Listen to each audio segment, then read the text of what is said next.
आप सभी को नमस्ते। मेरा नाम जिंदा है, मैं पुणे से हूँ और हमारी इंडियन नेशनल कांग्रेस में बतौर कार्यकर्ता का काम करता हूँ और इसी के साथ कुछ ट्रेनिंग के काम भी करता हूँ। आप सभी को मैं ये बताना चाहूँगा कि अभी जो लोकसभा के चुनाव है इसमें आप सब कार्यकर्तागण, नेतागण एवं पदाधिकारीगण सभी जगह पे बहुत सारे व्यस्त होंगे और बहुत सारे कामों में आप बहुत ही जगह पर जा रहे होंगे। इसमें मैं आज आपको जो पोलिंग एजेंट जो अंदर बैठते हैं, यानी कि जो आपके मतदान केंद्र के अंदर बैठते हैं, तो उनके अधिकार वो कैसे काम करें, वहाँ पे ईवीएम को कैसे चेक करें, ईवीएम के अलग अलग सील को कैसे चेक करें, मॉकपोल में कैसे सहभागी हो, फिर अगर कोई गलत मतदाता वहाँ पे आता है तो उसको कैसे रोके, उसी के साथ मतदान के अंत के वक्त 17C सर्टिफिकेट कैसे कलेक्ट किया जाए, इन सभी चीज़ों के बारे में बताऊंगा। इस वीडियो में मैं आपको ये बताने की कोशिश करूंगा कि पोलिंग एजेंट की जो भूमिका है वह कितनी महत्वपूर्ण है और उसी के साथ इस भूमिका को लेके हम ईवीएम के बारे में जितने भी मतांतर चल रहे हैं, आप हर जगह पे देखते हैं, व्हाट्सएप पे, फेसबुक पे या फिर टीवी पर कि ईवीएम में कुछ गड़बड़ियाँ हैं, कुछ परेशानियाँ हैं, तो इन सभी को रोकने की सच में जिम्मेदारी पोलिंग एजेंट की होती है और वो पोलिंग एजेंट के अधिकार भी है। आपको मैं बता दूं कि पोलिंग एजेंट यानी कि जिसको एक नियुक्ति प्रपत्र फॉर्म 10 दिया जाता है, इसका मतलब क्या है? इसका मतलब ये है कि जो उम्मीदवार हमारे पार्टी के जो कैंडिडेट है वो जो खड़े हुए हैं इलेक्शन के लिए, वो हर मतदान केंद्र पर जा नहीं पाएंगे, इसलिए वह अपना एक प्रतिनिधि वहाँ पर भेज देते हैं। उस प्रतिनिधि को पोलिंग एजेंट कहा जाता है। इसका मतलब क्या है? इसका मतलब ये है कि आप खुद उस दिन उस मतदान केंद्र पर उम्मीदवार को दिन भर आप रिप्रेजेंट कर रहे हो। तो इसमें जो जिम्मेवारियाँ हैं और जहाँ पे हमारे अधिकार हैं और जहाँ पे हमें एकदम सावधानी बरतनी है, इसके बारे में मैं बताऊँगा। चलिए शुरुआत में हम ईवीएम के बारे में समझ लेंगे। ईवीएम अब इस बार पहले तो ये कंट्रोल यूनिट है, ये बैलेट यूनिट है और ये वीवीपैट है। वीवीपैट को आप ध्यान से देखिए, voter verification paper audit trail, यानी कि उसके जो शुरुआती शब्द है वो बनता है VVPAT. Voter verification paper audit trail यानी कि वोटर यानी कि मतदाता खुद, उसको वेरिफिकेशन हो किस चीज़ का, यानी कि वोटर ने जब अपने उम्मीदवार का बटन दबाया तो उस वक्त अपने ही उम्मीदवार के बटन के सामने की लाइट जली बैलेट यूनिट में। उसके बाद थोड़े अंतराल में जो voter verification paper audit trail की ये जो खिड़की है, यहाँ पे लाइट जलने के बाद एक पर्ची निकलती है। उस पर्ची पर मतदाता 3 चीज़ें दिखते हैं। क्या? आपके उम्मीदवार का जो सीरियल नंबर है यहाँ का वो, आपके उम्मीदवार का आपके लोकल लैंग्वेज में नाम और आपके उम्मीदवार का चुनाव चिन्ह। हमारे परिप्रेक्ष्य में यहाँ पे हमें पंजा दिखना चाहिए। अभी ये जब हो जाता है, ये 15 से 16 सेकंड तक वहाँ पे रहती है वो चिट, और उसके बाद वो कट होती है, यानी कि वोटर को वेरिफिकेशन हो गया, फिर वो कट होके इस बक्से के अंदर गिरती है। यानी कि क्या? ये बक्से के अंदर गिरती है तो इसका बाद में आप इसकी गिनती करवा के ले सकते हो, यानी कि ऑडिट ट्रेल, यानी कि उसकी गिनती करवा के उसको सुनिश्चित कर सकते हैं कि ये वोट किसको गया है। बहुत बार हमारे मन में आशंकाएं हैं और वोटरों के मन में भी आशंकाएं हैं कि ये चिट्ठी हमें मिलेगी। ये ऐसा नहीं है। अगर हमें ये चिट्ठी मिलती है तो हमारा मतदान का गुप्तता का अधिकार वहीं पे खत्म हो जाएगा। ये चिट्ठी इस बक्से के अंदर गिरेगी और अगर ये जो कंट्रोल यूनिट है यहाँ पर अगर हमारा कुछ ऑब्जेक्शन आता है या फिर कुछ गड़बड़ियाँ पाई जाती है तो ये चिट्ठियाँ गिनी जाएंगी। अभी ये चिट्ठियाँ गिनने के बारे में हमारी पार्टी ने और हमारे जितने भी साथी दल हैं उन्होंने चुनाव आयोग और माननीय सुप्रीम कोर्ट के सामने ये दरख्वास्त की है कि यहाँ की 50% चिट्ठियाँ गिनी जाए। अभी तक वो कानूनन प्रक्रिया चल रही है, लेकिन अलग अलग सिनारियों में, जैसे कि आपको पता होगा कि मध्य प्रदेश में जब चुनाव हुए तो कुछ 5 या 6 विधानसभाएं थी जिनकी पूरी चिट्ठियां गिनने की प्रक्रिया करनी पड़ी थी क्योंकि बहुत अलग अलग जगह से ऑब्जेक्शन आए थे। तो उसके बारे में मैं आपको बताऊंगा। लेकिन वीवीपैट ये नई चीज़ है, इसी के साथ इस वीवीपैट की वजह से इसकी जो सुनिश्चिति है कि हम जो हमारा वोट जिस उम्मीदवार को डाले हैं उस उम्मीदवार को ही ये वोट जा रहा है। इसके बाद हम जो कंट्रोल यूनिट है वो कंट्रोल यूनिट के कुछ अंदरूनी भागों को समझ ले, क्योंकि ये अंदरूनी भाग जब समझेंगे तो ये कैसे इसका परिचालन होता है इसके बारे में भी हम समझ पाएंगे। आप देखिए कंट्रोल रूम में ये पुरानी इमेज है, यहाँ पे सिंगल विंडो है, ये ग्रीन लाइट है और ये रेड लाइट है। इसका महत्व बहुत है, मैं आपको आगे इसमें बताऊंगा। फिर ये कैंडिडेट सेक्शन है खोला हुआ, यहाँ पे आपको बैटरी दिखेगी, यहाँ पे मशीन का सीरियल नंबर है, रजिस्ट्रेशन नंबर। अभी जो नई मशीन है मैक 3 आई है तो यहाँ पे आपको हाथ से लिखा हुआ नहीं, एक बारकोड में और उसके नीचे संख्याओं का सीरियल नंबर। ये सीरियल नंबर आपके 17C फॉर्म जो मतदान के अंत के बाद आप घर पर लेके जाने वाले हो वहाँ पे आपको इसका नंबर लिखा हुआ मिलेगा। अभी यहाँ पे कैंडिडेट सेट बटन है, तो ये जो सेक्शन है जब हमारे मतदान केंद्र पर मशीन आती है तो ये सेक्शन सील्ड रहता है। ये जो कैंडिडेट सेट है हमारी जो स्ट्रॉन्ग रूम है उस जगह पर इस कैंडिडेट को सेट करके इसमें ये एक छोटा फ्लैप लगा के यहाँ पे एक गुलाबी पर्ची सील लगाया जाता है, फिर बड़ा फ्लैप लगा के यहाँ पे पर्ची सील लगाया जाता है। ये सेक्शन सील रहता है। लेकिन इसके नीचे जो है यहाँ पे क्लोज रिजल्ट और यहाँ पे एक प्रिंट बटन इस बार आया है और क्लोज बटन, तो ये क्लियर बटन, ये चारों बटन का जो नीचे वाला रिजल्ट सेक्शन है ये खुला रहता है। इसका कारण क्या है कि मॉक पोल में यानी कि मॉक पोल यानी कि जो टेस्ट पोल होता है उसमें आप इन बटनों का इस्तेमाल करके मेरे उम्मीदवार का जब मैंने बटन दबाया तो मेरे ही उम्मीदवार को वोट जा रहा है, किसी और को नहीं जा रहा है, ये आप खुद सुनिश्चित करते हो। मैं आपको बता दूं कि जो स्ट्रॉन्ग रूम होता है तो स्ट्रॉन्ग रूम में जब आप पहली बार जाते हैं मॉक पोल के लिए लगभग 2000 बूथों की मशीनें होती हैं, उसमें से आपको सिर्फ 10 मशीनों के ऊपर 2000 वोटों के लिए मॉक पोल करवाते हैं। वो भी आप सैंपल में उठाते हो और वो 10 मशीनों के लिए चेक करवाते हो। आप उम्मीदवार, आपके उम्मीदवार की टीम, आपके उम्मीदवार के रिप्रेजेंटेटिव होते हैं, लेकिन ये पोलिंग एजेंट है जो हिंदुस्तान के हर एक ईवीएम मशीन को चेक करेगा और वो उसका अधिकार है। यानी कि आप वहाँ पे प्रिसाइडिंग ऑफिसर हो और आप उस मशीन के हर एक सील को, हर एक पुर्जे को, हर एक चीज़ को आप देखोगे, वहाँ पे मॉक पोल में सहभागी होगे और मॉक पोल में वो बटन दबा के आप देखोगे कि मेरे उम्मीदवार का बटन दबाने के बाद मेरे ही उम्मीदवार को वोट जा रहा है, मेरे ही उम्मीदवार की पर्ची वीवीपैट में निकल रही है। अभी मान लीजिए कि ऐसा हो गया कि आप कहोगे कि शायद इसमें कुछ गलत कोड लगा दिए हैं, हम मॉक पोल में 100-150 वोट कर देंगे और उसके बाद फिर से अगर किसी एक ही उम्मीदवार को सब वोट जा रहे होंगे तो कैसे करेंगे। तो इस समय में भी आप ये सवाल मन में रखिए, मैं आगे जब मैं आपके साथ ये संवाद करूंगा तो इस सवाल का मैं आंसर आपको दूंगा। इससे पहले ये ईवीएम का सर्किट क्या है, यानी कि ईवीएम के पुर्जे एक दूसरे से कैसे जुड़ते हैं, किस जगह पे जुड़ते हैं और वो कैसे परिचालित होती है, इसके बारे में हम समझ लेते हैं। ये ईवीएम के जो एक लाइन डायग्राम है, इसमें आपको बताऊं कि ये है कंट्रोल यूनिट, फिर है आपका वीवीपैट यूनिट जहाँ पे आपकी पर्ची निकलेगी और ये है बैलेट यूनिट और यहाँ पे वीवीपैट डिस्प्ले यूनिट है। ये वीवीपैट डिस्प्ले यूनिट भी बहुत महत्वपूर्ण है। क्यों? क्योंकि वीवीपैट डिस्प्ले यूनिट आपको दिखाता है कि इसमें पर्चियाँ, इसमें बैटरी कितनी है, ये ठीक से चल रहा है कि नहीं है। यानी कि इसका मतलब क्या, समझ लीजिए कि वोटिंग शुरू हो गया और वीवीपैट ही बंद है, तो उसमें पर्ची ही नहीं निकल रही है, तो वो प्रिंट ही नहीं हो रही है, तो इन सभी के बारे में ये डिस्प्ले यूनिट आपको हमेशा सतर्क करता रहेगा। अभी इस सर्किट को आप समझ लेंगे।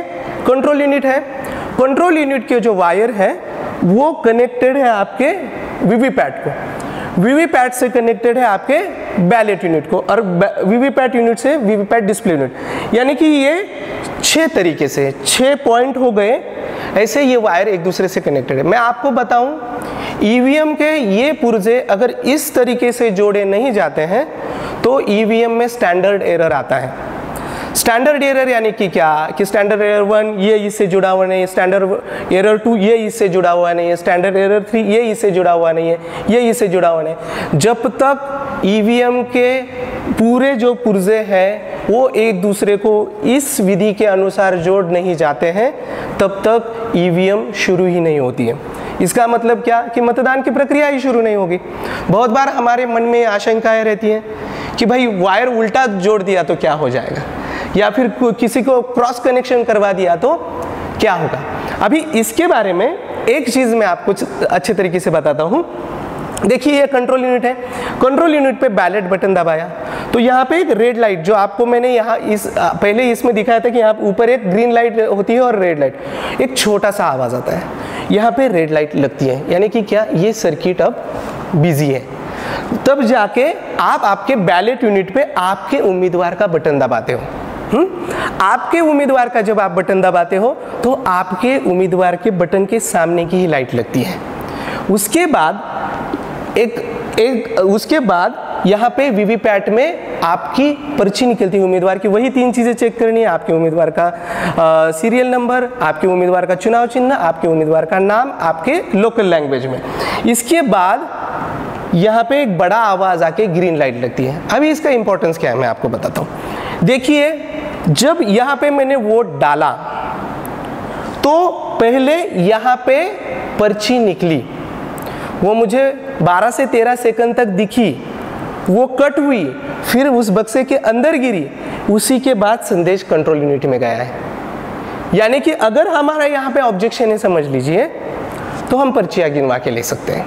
लेकिन पर्चियाँ गिनवाने के भी सिनारियो अलग अलग है, उसके साधन अलग अलग है और उसका महत्व भी अलग अलग है। लेकिन वीवीपैट ये एक ऐसी सुनिश्चितता लाता है कि हमारा वोट सुरक्षित तरीके से उस बक्से के अंदर गिरता है।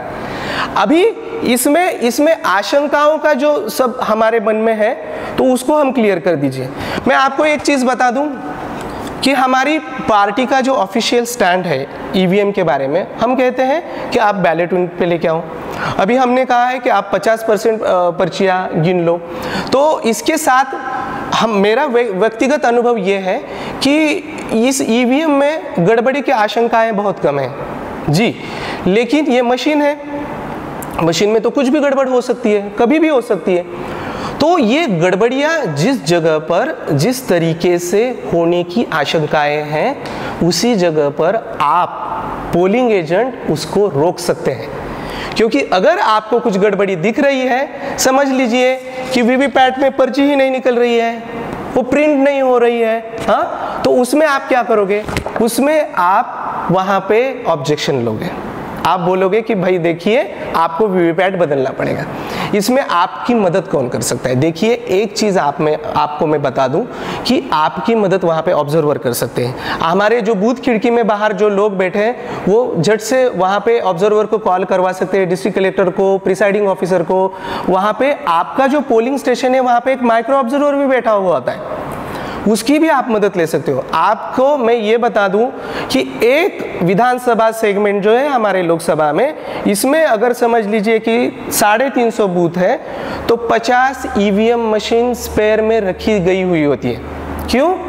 क्योंकि अगर उस दिन सुबह कुछ ईवीएम में गड़बड़ी हो गई समझ लीजिए, तो ये ईवीएम बदल के देते हैं। बाकायदा एक गाड़ी में तो 20 मशीनें डाल के वो विधानसभा क्षेत्र में वो गाड़ी घूमती रहती है। क्यों?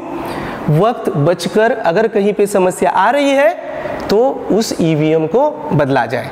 लेकिन इसमें सबसे महत्वपूर्ण बात है साथियों, आपको पोलिंग एजेंट बन के वहाँ पे खड़ा रहना पड़ेगा।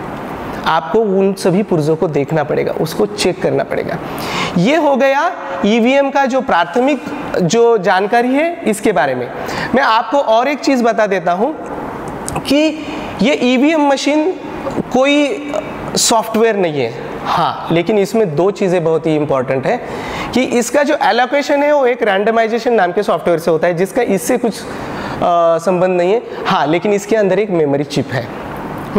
तो उस मेमोरी चिप के जो पुर्जे जुड़े हुए हैं वो एक इलेक्ट्रॉनिक सर्किट की तरह जुड़े हुए हैं। यानी कि अगर मेरा फ़ैन का बटन है, देख लीजिए, तो मैंने मेरा फ़ैन का अगर बटन दबा दिया तो फैन ही लगेगा, एसी तो नहीं लगेगा या लाइट नहीं लगेगी। इसका मतलब ये सर्किट एक दूसरे से एंड टू एंड कनेक्टेड है। जैसे ये यहाँ पे, वैसे भी अंदर भी ये सर्किट एक दूसरे को एंड टू एंड कनेक्टेड है। अभी इसमें दो शब्द बहुत महत्वपूर्ण है, एक है टैम्परिंग और दूसरा है हैकिंग। ये मशीन जिंदगी भर में किसी भी कंप्यूटर से जुड़ती नहीं है, तो जो हैकिंग का पार्ट है वो थोड़ा सा हम अलग रख देते हैं। हमारे मन में आशंकाएं हैं वो रहने दीजिए, लेकिन हैकिंग यानी कि मुझे भूत लग जाना, यानी कि मैं जो खुद हूँ आपके सामने, मैं कह के मैं खुद को बताऊंगा नहीं, मैं किसी और का आदमी का नाम बताऊंगा। हैकिंग में एक प्रणाली होती है और उस प्रणाली में किसी एक चीज़ को आप पकड़ लो तो बाकी सब चीज़ें इस कंट्रोल में आ जाती हैं। लेकिन ये तो इलेक्ट्रॉनिक सर्किट है, तो इसमें क्या है, इसमें जब मैंने फ़ैन का बटन दबाया तो फ़ैन के बटन में कहीं पे अगर शॉर्ट सर्किट करवा दिया, यानी कि मुझे कहीं पे किसी चीज़ ने यहाँ पे काट लिया है, यहाँ पे जख्म हुआ है और मैं मेरे जो शरीर के सभी फंक्शंस है वो ठीक से कर नहीं पा रहा हूँ, ये हाथ ठीक से नहीं चल रहा है, तो ये बात हो गई टैम्परिंग की। और जहाँ जहाँ पर टैम्परिंग की शक्यताएं हैं, यानी कि जहाँ पर ये कुछ छेड़खानी, जिसको हिंदी में हम छेड़खानी कहते हैं, छेड़खानी की शक्यताएं हैं, वहाँ पे इलेक्शन कमीशन ने कम से कम 15 से 16 जगह पर अलग अलग प्रकार के सील लगाए हुए हैं और उन हर एक सील को चेक करने का अधिकार पोलिंग एजेंट को है। लेकिन मैं आपको फिर से एक बात बताता हूँ, अगर आप वहाँ पे हो तो आप ये सील चेक कर सकते हो। तो अभी इस ईवीएम में जहाँ जहाँ पे भी शक्यताएं हैं, इलेक्शन कमीशन का ये कहना है कि ये शक्यताएं भी हो नहीं सकती हैं, लेकिन जहाँ जहाँ पे थोड़े थोड़े दौर में भी शक्यताएं हैं वहाँ पे अलग अलग प्रकार के सील लगे हैं। तो उन सीलों को अब हम समझ लेते हैं। इसमें सबसे पहला जो सील है ये है गुलाबी पट्टी का सील। ये गुलाबी पट्टी का सील आपका कैंडिडेट और रिजल्ट सेक्शन जो आपको मैंने बताया था, खोल के दिखाया था पहले इसमें, तो इसके बीच में ये लगता है। ये सील बहुत ही महत्वपूर्ण है क्योंकि ये कंट्रोल यूनिट के मेन मदरबोर्ड को सील करता है जहाँ पे आपका मेमोरी चिप है। अभी ये सील को कैसे चेक करें कि ये सील राउंड द क्लॉक यानी कि 360 डिग्री में अच्छे से लगा है कि नहीं देखना है, पहली चीज़। दूसरी चीज़ क्या है, इस सील में एक रजिस्ट्रेशन नंबर है। ये सील नासिक के जो प्रिंटिंग प्रेस है जहाँ पे हमारे नोट छापे जाते हैं वहाँ पे ये सील बनता है।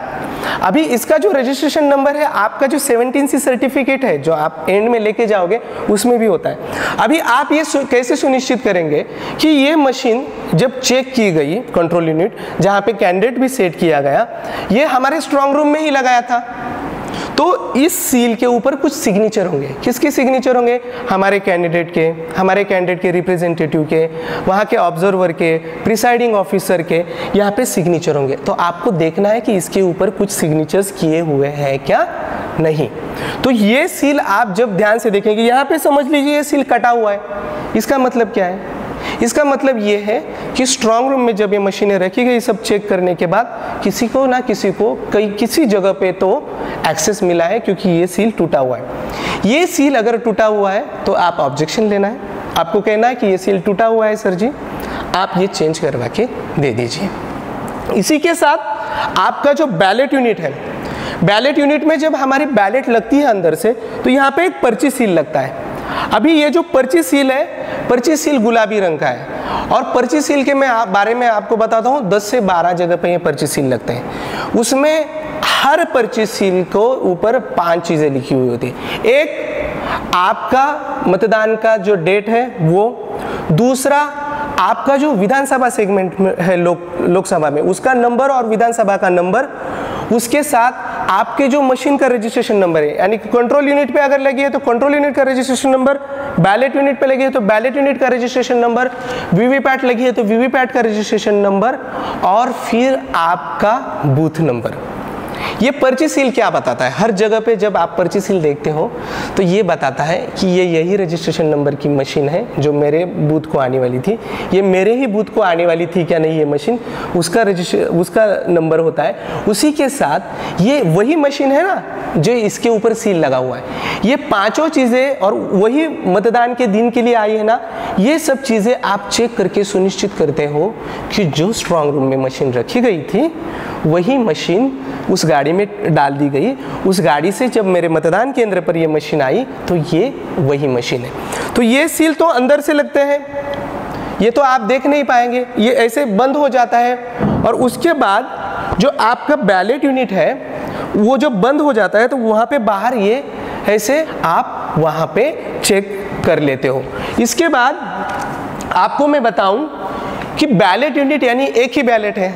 जब बैलेट थी पहले, जब हम धब्बा लगा के करते थे, निशान लगा के करते थे, तो जितने मतदाता है उनकी सबकी एक बैलेट होती थी। ये एक ही बैलेट है और उसके ऊपर हर एक कोई वोट करने आएगा, तो इसको भी एक गुलाबी पट्टी का सील लगा हुआ होता है क्योंकि ये सबसे इंपॉर्टेंट पार्ट है।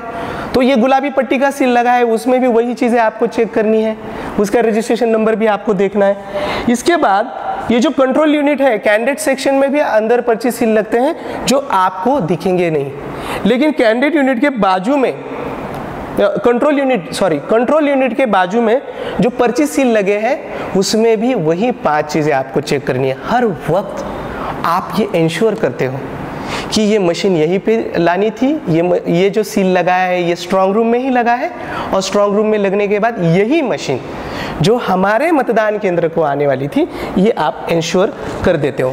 इसके बाद आपको जो कैंडिडेट्स रिजल्ट सेक्शन है यहाँ पे एक ABCD ग्रीन सील लगता है। ये ABCD ग्रीन सील आपके सामने लगता है क्योंकि ये कैंडिडेट रिजल्ट सेक्शन जो है वो खुला रहता है। आपका मॉक पोल होता है, वोटिंग होता है, उसके बाद ये ABCD तरीके से चारों बाजू में ये सील लगता है। इसका विधि का जो वीडियो का लिंक है इस ट्रेनिंग के बाद हम आपको स्क्रीन पे दे देंगे। तो इसमें क्या है, इसमें ये जब ABCD सील लगता है इसको ग्रीन सील कहते हैं। इस ग्रीन सील का जो रजिस्ट्रेशन नंबर है वो आपके प्रपत्र यानी कि 17C सर्टिफिकेट में इसका रजिस्ट्रेशन नंबर लिखा जाता है। अभी ये सील जब लग जाता है तो इसके ऊपर आपकी सिग्नेचर होती है। देखिए आपको इसका महत्व मैं बताता हूँ, आपको यहाँ पे सिग्नेचर क्यों करनी है। बात ध्यान में रखिए, ये सील लगा दिए, इसके बाद इसमें तो वोटिंग होने वाली है। वोटिंग होने के बाद ये मशीन कंट्रोल रूम में चली गई। कहीं पे अगर गलती से किसी को एक्सेस मिला इस कंट्रोल यूनिट का, और आपकी जो आशंका है कि इसका रिजल्ट कोई चेंज कर देता है भाई, बीच में बटन को एक्सेस मिल जाता है, तो अगर इस बटनों को एक्सेस मिलवाना है उसको, पहले वाला रिजल्ट तो उसको क्लियर करना पड़ेगा, तो ये सील तोड़ देंगे। ये सील जब वो तोड़ देते हैं, वो सील तोड़ने के बाद शायद उनके पास दूसरा सील भी है, वो दूसरा सील लगा देंगे, लेकिन आपकी पोलिंग एजेंट की ओरिजिनल सिग्नेचर कहाँ से करेंगे? और आप कहेंगे कि ये तो भाई मैं पोलिंग एजेंट हूँ, तो रिजल्ट एजेंट को कैसे पता चलेगा कि ये मेरी ही सिग्नेचर है? तो मैं आपको एक बात अच्छे तरीके से बता दूं, जो 17C सर्टिफिकेट है वहाँ पे आपके सैंपल सिग्नेचर होते हैं। वो 17C सर्टिफिकेट आपका काउंटिंग एजेंट के पास जाता है। तो काउंटिंग एजेंट के सामने जब ये मशीन आएगी तो काउंटिंग एजेंट देखेगा कि भाई देखाओ ये सील के ऊपर जो सिग्नेचर है मेरे पोलिंग एजेंट की है कि नहीं, वो क्रॉस चेक करेगा। तो ये आप पोलिंग एजेंट हो, जब इस सील के ऊपर आप सिग्नेचर करते हो तो आप सुनिश्चित करते हो कि जब ये स्ट्रांग रूम में ये मशीनें जाएगी तो इसको किसी का एक्सेस नहीं मिला है। लेकिन मैं मित्रों आपको फिर से एक बार बता दूं कि आप अगर पोलिंग एजेंट वहाँ पे जाओगे, ये सब विधि को समझ के लोगे, तभी जाके आप इसको पकड़ पाएंगे। इसके बाद आपके जो बक्से हैं, उन बक्से के ऊपर पीले सील लगते हैं, उसमें वही 5 चीज़ें हैं। ये 3 बक्से हमारे पास अब आएंगे, एक वीवीपैट का, एक कंट्रोल यूनिट का, एक बैलेट यूनिट का। इन बक्सों के ऊपर भी ये पीले सील 2 बार लगेंगे, आते वक्त लग के आएंगे, उसको आप चेक करोगे वो तोड़ के, फिर वो जब आपका वोटिंग हो जाएगा तो वहाँ पे फिर से ये बक्सों में फिर से भरे जाएंगे और फिर ये पीले सील लेंगे और वही चीज़ें उसमें लिखी जाएंगी। इसके बाद वीवीपैट यूनिट के भी सील बहुत ही महत्वपूर्ण है। मैं आपको बता दूँ कि जो ऊपरी भाग है, ऊपरी भाग में पिछले वाली जगह पर 2 पिंक सील लगते हैं, उसमें वही 5 चीज़ें आपको चेक करनी। यहाँ पे क्यों सील लगेंगे? क्योंकि यहाँ पे वीवीपैट का प्रिंटर है, इंक है और बैटरी है। ये तीनों चीज़ें यहाँ पे महत्वपूर्ण है। अगर इसमें कुछ गड़बड़ी है, समझ लीजिए किसी ने बैटरी ही बीच में चेंज कर दी राह चलते तो इसके लिए ये सील भी चेक करने हैं। किसी ने कागज़ गलत लगा दिया, उल्टा कागज़ लगा दिया जानबूझ के, तो ये सील आपको चेक करने हैं। वीवीपैट के नीचे वाला हिस्सा बहुत ही महत्वपूर्ण है। यहाँ पे एक बक्सा है जिसमें हम दिन भर जो वोटिंग करते हैं इसकी चिट्ठियाँ गिरती हैं। ये जब आता है वीवीपैट तो यहाँ पे सील लगे हुए नहीं होते। क्यों? क्योंकि आपको मॉक पोल में ये जो चिट्ठियाँ गिरती है उसको चेक करना है, उसको चेक करके उसको गिन के क्रॉस चेक करना है कंट्रोल यूनिट से। उसके बाद ये चिट्ठियाँ निकाल के फिर यहाँ पे जब पोलिंग शुरू होता है ऑफिशियली तो यहाँ पे दोनों जगह पे ये पर्ची सील लगते हैं और दिन भर की चिट्ठियाँ यहाँ पे गिरती है। तो आपको मैं एक बात बता दूं कि आप जो भी काम करोगे तो सुबह जब आप पोलिंग स्टेशन आओगे तो पहले ये सील चेक करेंगे। अभी मैं इसके बीच में आप सभी को पोलिंग स्टेशन पर आने का वक्त क्या होता है, उसी के साथ वहाँ पे आप क्या क्या चीज़ें करनी चाहिए, इसकी कुछ सूचनाएं देना चाहता हूँ। साथियों, मैं आपको बता दूँ, पोलिंग के दिन से पहले वाली रात तक आप सब थके हुए होते हो। आपको कहीं से प्रपत्र दिया जाता है कि भाई आपको पोलिंग एजेंट बनना है, आपको वो वोटर लिस्ट दी जाती है, आप ही के बूथ के आप मतदाता होते हो, आप बहुत थके हुए होते हो, लेकिन पोलिंग की पहली वाली रात आपको बहुत जल्दी सोना है। ऐसा क्यों? क्योंकि आपको सुबह 6 बजे पोलिंग स्टेशन पहुंचना है। अभी आप कहेंगे कि भाई 6 बजे जाना है तो हम जाएंगे। नहीं, इसका मतलब यह है कि आपको 4:30 बजे उठना है, आपको 5:30 बजे तक खुद को तैयार करना है और उसके बाद आधे घंटे में, अगर समझ लीजिए आपका पोलिंग स्टेशन दूर है तो वहाँ पे आपको वाहन की व्यवस्था करनी पड़ेगी, नहीं तो आप पोलिंग स्टेशन के नज़दीक वाले किसी घर में जाके रहोगे। लेकिन आपको मैं एक बात बहुत अच्छे तरीके से बताना चाहता हूँ, आपको 6 बजे पहुँचना है ना, आपको 4 साढ़े 4 बजे उठना है। अगर आपको 4 साढ़े 4 बजे उठना है तो आपको 9-10 बजे सोना है, नहीं तो आप रात को दौड़ते दौड़ते रहोगे, सुबह अलार्म बजता रहेगा और अगर आप 6 बजे नहीं पहुंच पाएंगे ना तो आपको एक चीज़ में ध्यान में बता देता हूं कि आप कोई सील चेक नहीं कर पाओगे। इसका एक नियम है। इसका नियम क्या है कि पोलिंग स्टेशन पर पोलिंग एजेंट कितनी भी लेट आए, प्रिसाइडिंग ऑफिसर ने उसको अंदर लेना है। लेकिन प्रिसाइडिंग ऑफिसर जो है उसने राह नहीं देखनी है पोलिंग एजेंट की कि वो पोलिंग एजेंट साहब आएंगे, फिर हम सील चेक करवाएंगे, फिर हम मॉक पोल करवाएंगे और फिर मतदान की प्रक्रिया शुरू कर देंगे। तो आपको वहाँ पे सुबह 6 बजे इसीलिए पहुँचना है कि आप मशीन के सब सील चेक कर लेंगे, आप सब सील चेक करके सुनिश्चित कर लेंगे कि नहीं, इस यहाँ पे कोई भी सील में कुछ गड़बड़ी नहीं है। इसके बाद पूरे मशीन के जो पुर्जे हैं वो एक दूसरे के साथ इस विधि में जोड़े जाएंगे। ये जोड़ने के बाद मशीन शुरू हो जाएगी। शुरू हो जाने के बाद आपको सबसे इम्पॉर्टेंट बात करनी है, ये मशीन 0 को सेट है कि नहीं देखना है। समझ लीजिए कि कंट्रोल यूनिट में पहले से ही किसी ने वोट डाल के रखे हुए होंगे तो आपको अड़चन आ जाएगी, आपका जो मॉक पोल है और आगे की पोलिंग की प्रक्रिया भी गड़बड़ हो जाएगी।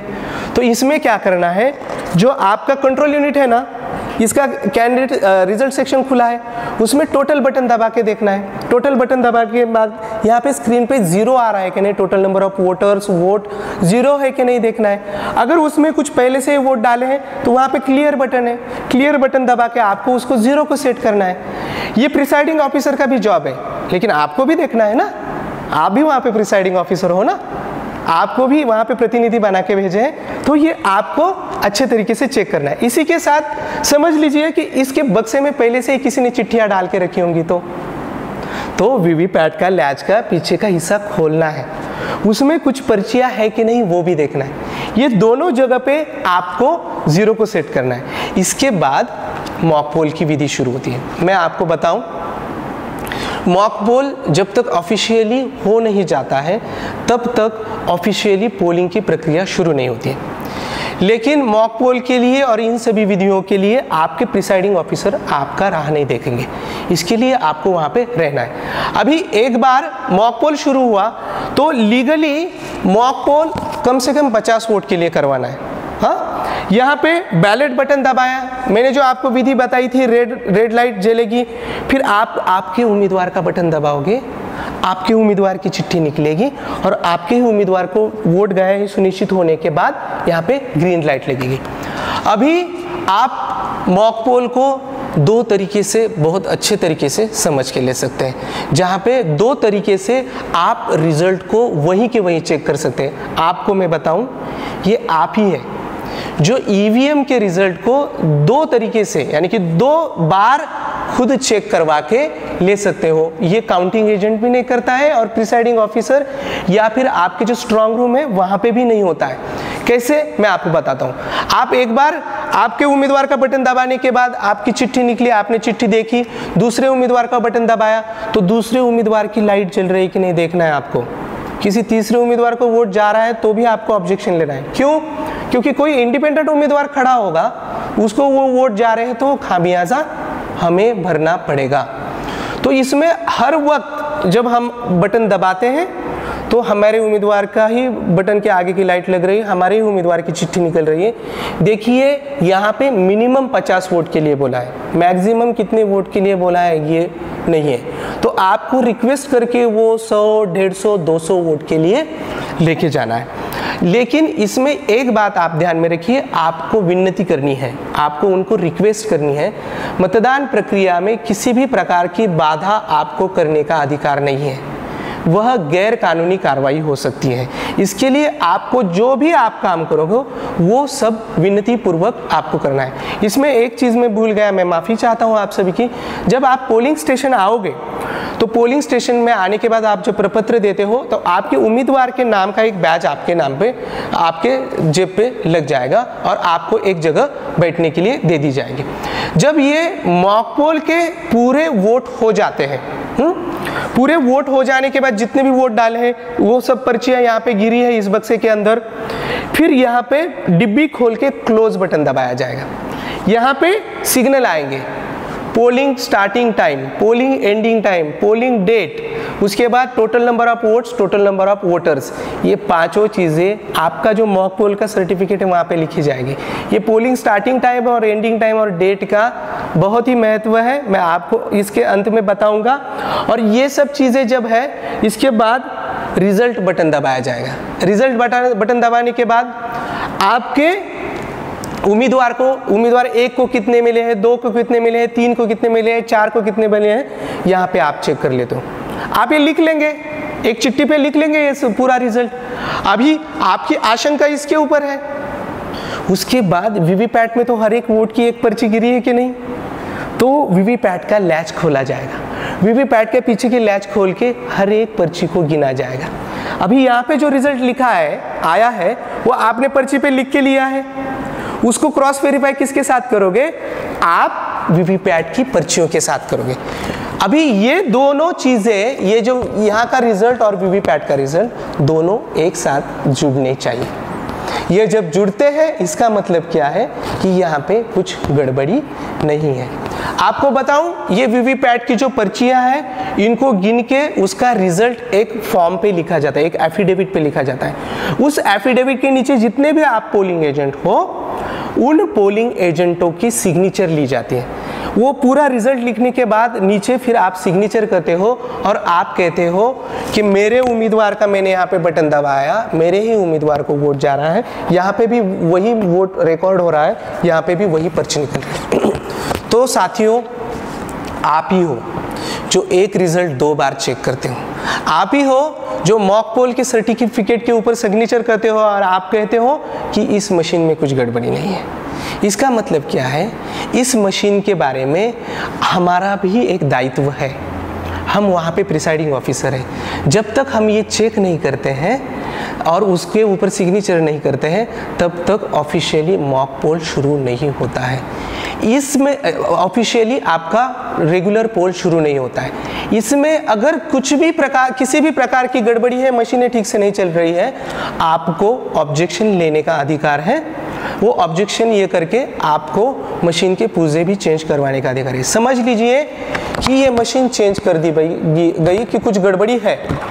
दूसरी मशीन जब आएगी तो वहाँ पे 50 वोटों के लिए मॉक पोल नहीं होगा, सिर्फ 1 वोट के लिए मॉक पोल होगा। वो उस वक्त भी आपको वो 1 वोट हमारे ही उम्मीदवार को जा रही है कि नहीं, ये भी चेक करने का अधिकार है। अभी आपका मॉक पोल हो गया, पोलिंग शुरू हो गई, आपके वीवीपैट को लैच को बंद करके वहाँ पे भी सील कर दिया गया, मतदाता आ गए। अभी दिन भर की प्रक्रिया में आपको 2-3 चीज़ें बहुत ही ध्यान देकर देखनी है। पहली चीज़, आपको पूरे दिन पोलिंग स्टेशन में बैठना है। मैं आपको बताऊं, बहुत बार ये गड़बड़ी होती है, जो मेरे साथ भी हुई है। आपको एक रिलीवर दिया जाता है और रिलीवर आता ही नहीं है। आपको भूख भी लगती है, प्यास भी लगती है और कभी कभी सुसु को भी जाना होता है, लेकिन कोई है ही नहीं। बहुत बार ऐसा होता है कि बाहर कोई टेबल लगाए है, लेकिन बाहर के टेबल वाले भी गायब होते हैं। मैं आपको एक ही चीज़ बताना चाहता हूँ, 5 साल है, 5 साल का हमारा ये पूरा कष्ट है। हमारे माननीय जो राहुल गांधी जी है, हमारे नेतागण है, हर जगह पे दौड़ दौड़ के, हर जगह पे जाके प्रचार कर रहे हैं, मतदाताओं को बता रहे हैं गए 5 साल में हमारी भारत की जनता के ऊपर किस किस कष्ट, कौन से कष्ट हो रहे हैं, कौन से अन्याय हो रहे हैं, आप सभी देख रहे हैं, आप सभी दौड़ रहे हो। लेकिन आपको एक बात ध्यान में रखनी चाहिए कि उस दिन आप वहाँ पे दारोमदार हो, आप वहाँ के हमारे पार्टी के प्रतिनिधि हो, हमारे उम्मीदवार के प्रतिनिधि हो। आप वहाँ पे डट के रहना है, आखिरी वोट डाले तक आपको वहाँ से हिलना नहीं है, चाहे प्यास लगे, कुछ भी हो जाए, मैदान आपको छोड़ना नहीं है। वो मैदान में आप ही हो। अगर कुछ गड़बड़ी हो रही है, अगर कुछ प्रॉब्लम हो रहा है तो आप उसको रोक सकते हैं। अभी मैं आपको बताता हूँ, आपकी वोटर लिस्ट आपके पास है। समझ लीजिए कि कोई ऐसा मतदाता आ गया, उसने उसका नाम बोला और आपको पता चला कि ये व्यक्ति है ही नहीं, तो वहाँ पे आप ऑब्जेक्शन लेते हो। अब ऑब्जेक्शन कैसे लेना है? ऑब्जेक्शन आपने वर्बली कहना है कि ये भाई प्रिसाइडिंग ऑफिसर जी, ये जो व्यक्ति है इसका नाम बता रहा है, तो वो ये वोटर नहीं है, इसको चैलेंज करना है मुझे। तो आपका एक ऑब्जेक्शन सर्टिफिकेट बनना है। अभी आपको एक मज़े वाली बात बताता हूँ, आपको उसके 2 रुपये की फीस देनी है। बहुत बार हमारे पास 100 के नोट होते हैं, 500 के नोट होते हैं, लेकिन 2 रुपये जेब में नहीं होते। यानी कि हमारी जो किट है उसमें 2 रुपये के कुछ सिक्के आप डाल के रखिए। आप 2 रुपये देते हो, एक ऑब्जेक्शन सर्टिफिकेट बनता है, उसके बाद उस वोटर की तहकीकात होती है। समझ लीजिए वो वोटर को, उसको पूछा जाता है कि आप कौन हो और कुछ आपके डॉक्यूमेंट्स दिखवाओ। वहाँ पे ये समझ में आता है कि सच में ये वोटर झूठा है, तो उसके ऊपर कानूनन कार्रवाई हो जाती है। उसके साथ आपका ऑब्जेक्शन सस्टेन होके वो 2 रुपये आपको पीछे मिलते हैं। अभी एक वोटर पकड़ने का क्या है, मैं आपको बताऊं, बहुत सारी जगह पे मेरे व्यक्तिगत अनुभव में मैं बताऊंगा कि ऐसे वोटर सुबह जल्दी आते हैं, नहीं तो शाम को लेट आते हैं, और ये झुंड में आते हैं। अभी आपने एक को पकड़ा ना, तो पूरा हंगामा हो जाता है विधानसभा में कि जाली वोटर पकड़ा गया। उसको तो पकड़ के लेके जाते हैं। तो जो कोई भी झूठा मतदाता वहां पे आके वोट करने वाले हैं ना, वो सब भाग जाते हैं। यानी कि आप एक पोलिंग एजेंट हो जो प्रोबेबल जितना भी, यानी कि जितनी भी संभावनाएं हैं झूठे मतदान की, वो सब रोक देते हो। दूसरा है कि समझ लीजिए कोई मतदाता आ गया, कोई मतदाता आने के बाद वहां पर उस मतदाता को बताया जाता है कि आपका तो वोट डाल चुके हैं। तो वो मतदाता बोलता है कि जी नहीं, मैं तो हूँ, मेरा और एक आईडी कार्ड दीजिए। तो इसमें समझ आता है कि उनके नाम पर कोई और मतदाता मतदान करके चला गया है। ऐसे वक्त उस मतदाता के नाम से एक टेंडर वोट निकलता है। टेंडर वोट क्या है? यानी कि अभी तो उस मशीन में तो वोट चला गया है, तो उसकी जो एंट्री है उसके ऊपर लिख देंगे कि ये इस एंट्री का ये वोट जाली हो गया है, लेकिन उस मतदाता को एक टेंडर वोट देंगे जहाँ पे वो धब्बा लगा के उस स्लिप को एक लिफाफे के अंदर रख देंगे। उस वोट का रजिस्ट्रेशन नंबर आपके 17C सर्टिफिकेट में लिखा जाएगा। इसका महत्व क्या है मैं आपको बताता हूँ। 2 उम्मीदवारों के बीच अगर 1 वोट का फर्क आने लगा, तो उस सीरीज का वीवीपैट की जो बक्से में से उस सीरीज का वो वोट निकाल के आपका टेंडर वोट गिना जाएगा। यानी कि वो वोट, उसका महत्व वहाँ पे एकदम अच्छे से सिक्योर किया जाएगा। ये टेंडर वोट का बात हो गई। अभी समझ लीजिए कि जो वोटिंग की जो सेंटर है वोटिंग के, वहाँ पे समझ लीजिए हमारे उम्मीदवार के नाम के ऊपर किसी ने इंक डाल दी, किसी ने कागज़ का बोला लगा दिया, हमारा बटन लॉक कर दिया, किसी ने फेविक्विक ला के डाल दिया। अब ये तो गड़बड़ी है, हमारे उम्मीदवार का तो बटन ही नहीं दबेगा। और आपको कैसे पता चलेगा? क्योंकि वहाँ पे तो एक प्राइवेट सेक्शन है पूरा, वहाँ पे हमें जाने का अधिकार नहीं है।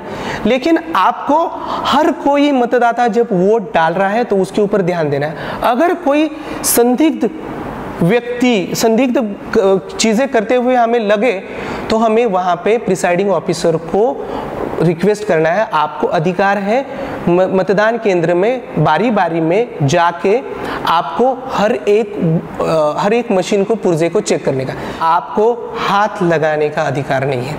और ये प्रिसाइडिंग ऑफिसर को रिक्वेस्ट करके आप दूर से ही ये कंट्रोल यूनिट, बैलेट यूनिट और वीवीपैट यूनिट देख सकते हो। इसमें आप पूरी सुनिश्चित कर देते हो। आपको मैं बताऊं, मतदान के अंत का वक्त 6 बजे का है, लेकिन बहुत बार बहुत सारी कठिनाइयों के बाद मैंने देखा है कि 12-12, 1-1 बजे तक भी मतदान चलता है। जैसे कि जो 2 लाइनें बाहर मतदान केंद्र के अंदर डाली हैं, वहाँ पे जितने भी लोग आते हैं उनका सबका मतदान करवाना है। समझ लीजिए कुछ आंधी तूफान आ गया, मतदान केंद्र 3 घंटे के लिए बंद हुआ। समझ लीजिए कि बीच में ही कुछ मशीन का पुर्जा खराब हो गया, उसके लिए 2 घंटे लगे, तो वो वक्त बढ़वा के मिलता है। इसी के साथ इलेक्शन कमीशन भी कभी कभी वक्त बढ़वा के दे देता है। तो आपको अंत तक रुकना है। और आपको अंत तक क्यों रुकना है, ये मतदान के अंत की प्रक्रिया में अब मैं आपको बताता हूँ। आपको मैं बताता हूँ, जब मतदान का अंत होता है तो यहाँ की ये डिब्बी खोली जाती है। इस डिब्बी में क्लोज बटन दबाया जाता है। क्लोज बटन दबाने के बाद यहाँ पे जो चीज़ें आ रही हैं पांचों, वो आपको लिख के लेनी है। एक पोलिंग डेट, दूसरा polling starting time, polling ending time, फिर आपका total number of voters, total number of votes. ये जो स्क्रीन पे दिखेगा ना, ये आपको एक चिट्ठी के ऊपर लिख के लेना है। और यही चीज़ें जो 17C फॉर्म के हमें जो प्राप्ति मिलेगी, उसके ऊपर ये चीज़ें लिखी हुई है कि नहीं, ये देखना है। ये क्यों, मैं आपको बताता हूँ, और इसका एक कानूनन आधार है। समझ लीजिए आपने ये सब चीज़ें लिख ली, तो उसमें पोलिंग स्टार्टिंग टाइम है, पोलिंग एंडिंग टाइम है, डेट है। ये जो कंट्रोल यूनिट है, इसके अंदर एक सिंक्रोनाइज्ड क्लॉक है। इसका मतलब क्या है? इसका मतलब है जिस वक्त ये मशीन शुरू हुई उस वक्त का स्टार्टिंग टाइम, एंडिंग टाइम और डेट, और जिस वक्त ये बंद हुई उसका स्टार्टिंग, एंडिंग टाइम और डेट। इसके साथ ये जो कंट्रोल यूनिट है आपके सामने बंद किया जाएगा, हाँ, तो ये रिकॉर्ड हो जाएगा। समझ लीजिए कि इस मशीन कंट्रोल यूनिट में कुछ गड़बड़ी करवानी है। मशीन को तो शुरू करना पड़ेगा। मशीन को जब शुरू करवाना पड़ेगा तो उसमें इलेक्ट्रिसिटी लानी पड़ेगी, यानी कि वो बैटरी, यानी कि उस मशीन को ऑन करना पड़ेगा। अभी हमारे पास आशंकाओं के तो अंबार भरे हुए हैं। कोई बोलता है रिमोट कंट्रोल से करेंगे, कोई बोलता है यानी कि ये ब्लूटूथ से करेंगे, कोई बोलता है वाईफाई से करेंगे, कोई बोलता है सैटेलाइट से करेंगे। भाई ये सब हम मान के चलते कि ये होगा, लेकिन कब होगा? जब ये मशीन शुरू होगी तभी होगा ना। अब ये मशीन शुरू करने के बाद उस वक्त का स्टार्टिंग टाइम, एंडिंग टाइम और उस वक्त का डेट दिखाएंगे। अभी आपने तो जो 17C सर्टिफिकेट है उसमें ये सब अच्छे तरीके से लिख के लिया। वो 17C सर्टिफिकेट आप आपके उम्मीदवार के पास देते हो, उम्मीदवार काउंटिंग एजेंट के पास देता है। अभी काउंटिंग एजेंट के पास जब ये सर्टिफिकेट जाता है तो काउंटिंग एजेंट जब काउंटिंग के लिए आएगा, बोलेगा ये कंट्रोल यूनिट लाओ, ये कंट्रोल यूनिट के सब सील वगैरह सब चेक कर लेगा, बोलेगा आप कंट्रोल यूनिट अब आप शुरू कर देंगे। शुरू करने के बाद वो 17C सर्टिफिकेट पे जो चीज़ें लिखी हुई है उसी की तरीके से polling starting time, ending time और डेट दिखा रहा है कि नहीं, वो चेक करेगा। अगर ये गलत है, समझ लीजिए कि polling starting time, ending time गलत दिखा रहा है, इसका मतलब ये कि मशीन को किसी ने बीच में एक्सेस मिला है। अभी इसमें क्या है, इसमें फिर काउंटिंग एजेंट वहाँ पे ऑब्जेक्शन लेता है, वो मशीन बाजू में रख दी जाती है, उसकी इन्वेस्टिगेशन होती है और गड़बड़ी पाई जाती है तो वहाँ पे रिपोलिंग होता है। लेकिन ये आप पोलिंग एजेंट हो, जो आगे जाके काउंटिंग एजेंट इसकी गड़बड़ी यानी कि स्ट्रांग रूम में जब मशीनें रखी है उसको सिक्योर करते हो, और आप काउंटिंग एजेंट का जो रोल है उसको भी सुनिश्चित कर देते हो कि इसमें कुछ गड़बड़ी नहीं है। इसके बाद आपको 17C सर्टिफिकेट मिल गया। अब तो आप कहोगे कि घर को तो जाना पड़ेगा, नहीं, आपको घर नहीं जाना है। इसके बाद आपकी सबसे महत्वपूर्ण जिम्मेदारी है, वह जिम्मेदारी ये है कि आपको इसमें से ये जो गाड़ी में जो मशीनें रखेंगे, तो आपको देखना है कि ये गाड़ी में जो मशीनें रखी है यही गाड़ी कंट्रोल स्ट्रांग रूम तक जा रही है। समझ लीजिए बीच में ही कोई मशीनें उठा के दूसरी मशीनें रख दी हैं, तो आपको उस गाड़ी का पीछा करने का अधिकार है। तो आप उस गाड़ी का पीछा करते हो स्ट्रांग रूम तक। स्ट्रांग रूम के गेट पर आपके रिप्रेजेंटेटिव खड़े होते हैं, जो इलेक्शन रिप्रेजेंटेटिव आपके उम्मीदवार ने दिए हुए, बोलते हैं हाँ कौन से नंबर की मशीन है, कौन से नंबर पोलिंग बूथ की मशीन है, हाँ ये इसकी है, चलो ये मशीन आ गई। वो उस मशीन का जो स्क्वायर बनाया हुआ है ना, उस बूथ का जो स्क्वायर बनाया हुआ है वहाँ पे वो रिप्रेजेंटेटिव मशीन रख देता है। ऐसे करके उसके बाद ही आपको घर जाना है। आपको बताऊं, मध्य प्रदेश के विधानसभा चुनाव में तीसरे दिन मशीनें पहुंची हैं, तो ये आपकी जिम्मेदारी है कि वो मशीन स्ट्रांग रूम तक भी पहुंचे, उस गाड़ी का पीछा करने का अधिकार आपका है। फिर जो रिप्रेजेंटेटिव है, वो रिप्रेजेंटेटिव आपका अंदर सब मशीनें जब रख दी जाती है, वो हर एक चीज़ को उस स्ट्रांग रूम के हर एक जगह को चेक करके फिर बाहर निकल के वहाँ पे लॉक लगाते हैं। लॉक को सील होता है, सील के ऊपर आपके रिप्रेजेंटेटिव की सिग्नेचर होते हैं। उसके बाद उस लॉक के नीचे सोने का अधिकार है आपको। वहाँ पे बाकायदा आप 24/7 आपको पहरा देने का अधिकार है जब तक काउंटिंग शुरू नहीं होती है। तो इस पूरे वीडियो में मैंने आपको बताया कि देखिए कि पोलिंग एजेंट के अधिकार क्या है, वो कहाँ पे कैसे कैसे सुनिश्चित करता है, सील चेक करके, मॉक पोल करके, दिन भर वहाँ पे रोक के, फिर मतदान के अंत के वक्त 17C सर्टिफिकेट लेके उस गाड़ी का पीछा करके।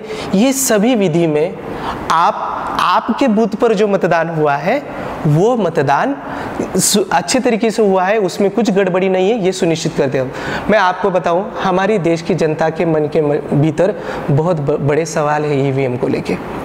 हर वक्त मैं देखता हूं मतदाता बोलते हैं जी हम तो वोट करने जाएंगे, लेकिन इस मशीन में गड़बड़ी हो गई तो क्या होगा। मॉक पोल हो जाने के बाद आपको ये देखना है कि मॉक पोल में जो वोटिंग डाला है, यानी कि कंट्रोल यूनिट में जो भी आपके मत गिरे हैं, तो उसको भी निकालना है, क्योंकि अभी आपकी जब प्रॉपर वोटिंग की प्रक्रिया शुरू होगी तो पहले वाले मतों को निकालना है।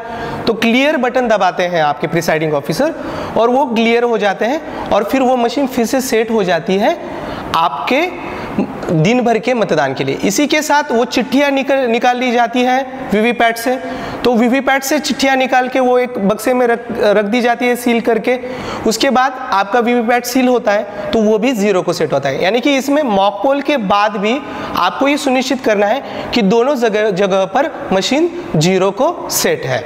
तो आप पोलिंग एजेंट बन के उनको विश्वास दीजिए, आप खुद उनको विश्वास दीजिए कि नहीं मैं हूँ वहाँ पे, मैं आपका वोट ज़ाया नहीं होने दूंगा, मैं आपका वोट वो स्ट्रांग रूम तक और काउंटिंग के दिन तक आपका मैं वोट सिक्योर करने की मेरी भी जिम्मेदारी है, मैं वहाँ पे रहूँगा। ये विश्वास आप लाओगे तो ये जो हमारी डेमोक्रेसी की प्रक्रिया है उसमें मतदाताओं का विश्वास बढ़ेगा, हमारा भारत आगे जाएगा, उसी के साथ हमारी पार्टी और हमारी राजनीति भी आगे जाएगी। तो हाथ जोड़ के आपको विनती है कि आप इस वीडियो को ध्यान से देखें, सुने और इसमें दी गई विधियों का आप ध्यान रखें। इसी के साथ हमारी पार्टी के जो प्रचार में हम लगे हैं, जो धार्मिक वितंडवाद का गए 5 साल में जो मंजर चला है, इसको हमें ख़त्म करना है। हमारा मैनिफेस्टो आ गया है, हमारे मैनिफेस्टो में जनता की बात की गई है। ये जनता की बात को लेकर ही हमारे मतदाता घरों से बाहर निकल के वोटिंग के लिए आ रहे हैं। तो वहाँ पे हर एक वोट को आप देखोगे, हर एक वोट को आप गिनोगे, हर एक वोट को आप हर भारत के हर एक पोलिंग स्टेशन पे देखोगे, तो आप ही हो जो इस प्रक्रिया को अच्छे तरीके से ये करके हमारी जीत पक्की करेंगे। जय हिंद, जय कांग्रेस, धन्यवाद।